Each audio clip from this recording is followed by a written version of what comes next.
আসসালামু আলাইকুম ওয়া রাহমাতুল্লাহ। আপনার ফেসবুক পেজে ভিউজ আসছে না? সবার ভিডিওতে ভিউজ হয়, আপনার ভিডিওতে ভিউজ হয় না। সবার ভিডিও ভাইরাল হয় কিন্তু আপনার ভিডিও ভাইরাল হয় না। হ্যাঁ, আপনি সঠিক ভিডিওতে ক্লিক দিচ্ছেন। এই ভিডিওর মাধ্যমে ফেসবুক পেজের একটি প্রবলেম দেখানো হবে। এই প্রবলেমটি যদি আপনার পেজে থাকে তাহলে আপনার ভিডিও কোনো দিনই ভাইরাল হবে না। চলেন প্রবলেমটি প্র্যাকটিক্যালি সমাধান করা যাক। আমার পেজে চলে আসলাম। ভাই, ভিডিওটি যদি ভালো লাগে লাইক বাটনে ক্লিক দিবেন, সুন্দর একটা কমেন্ট করবেন। আপনিও তো ভিডিও বানান, বোঝেনি তো একটি লাইক কমেন্ট কতটা অনুপ্রেরণা যোগায়। আপনি মানুষের ভালো চাইলে আপনার ভালো আল্লাহ চাইবে, এটাই স্বাভাবিক। প্রোফাইলের লোগোতে টাচ দিবেন, তারপর প্রফেশনাল ড্যাশবোর্ডে ক্লিক দিবেন। পারফরমেন্সের এখানে দেখতে পারতেছেন পেজের অবস্থা একদম ডাউন। মূলত ওই প্রবলেমটার কারণে পেজের রিচ কমে গেছে। আরেকটু নিচে স্ক্রল ডাউন করবেন, পেজ রিকমেন্ডেশন এখানে একবার টাচ দিবেন। এখানে আসার পরে মূলত সমস্যাগুলো দেখতে পারবেন। পেজ হ্যাজ ফ্ল্যাগ কন্টেন্ট, ভিডিওতে সমস্যা আছে এটা মূলত বোঝাচ্ছে। ইউটিউবের ক্ষেত্রে ভিডিওতে কোনো সমস্যা থাকলে টার্মস অ্যান্ড পলিসি দেখায়, ফেসবুকের ক্ষেত্রে এরকম দেখায়।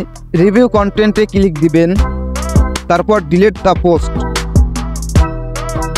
এখানে আসার পরে লেখাগুলো একটু ভালো করে পড়বেন, তাহলে ফেসবুক সম্পর্কে একটা ভালো আইডিয়া জেনারেট হবে। এখানে কিন্তু গুরুত্বপূর্ণ কিছু কথা বলে দিছে। Get your page take down, এই ধরনের কোনো সমস্যা থাকলে পেজ ডাউন হবে। এক কথায় বলতে গেলে পেজের কোনো রিস্ক হবে না।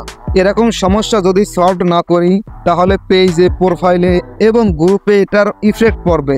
বুঝতে পারতেছেন একটা সিম্পল প্রবলেম কোথায় কোথায় সমস্যা হবে। যাই হোক, এখানে তারা আরও নির্দেশনা দিচ্ছে, এগুলো ব্যাখ্যা করতে গেলে অনেকে আবার বোরিং ফিল হতে পারেন। টেক অ্যাকশনে ক্লিক দিবেন, তারপর ডিলিট পোস্ট, আবারও ডিলিট। এখানে দেখতে পারতেছেন সেই সমস্যাটা কিন্তু নেই, চলে গেছে। ইউটিউবের ক্ষেত্রে এরকম সমস্যা হলে আপিল করার অপশন থাকে, আপিল করলে সমস্যাটি সমাধান হয়ে যায়। ফেসবুকের ক্ষেত্রে ভিডিও ডিলিট দিলে প্রবলেম সলভ হয়। কারো কারো ক্ষেত্রে নট রিকমেন্ডেবল থাকতে পারে, তাহলে ধরে নেবেন পেজের প্রবলেম আরেকটা।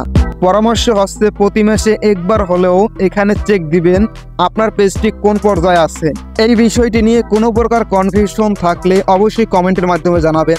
একজন প্রফেশনাল ডিজিটাল মার্কেটার হিসেবে যতটা সম্ভব সমাধান দেওয়ার চেষ্টা করব।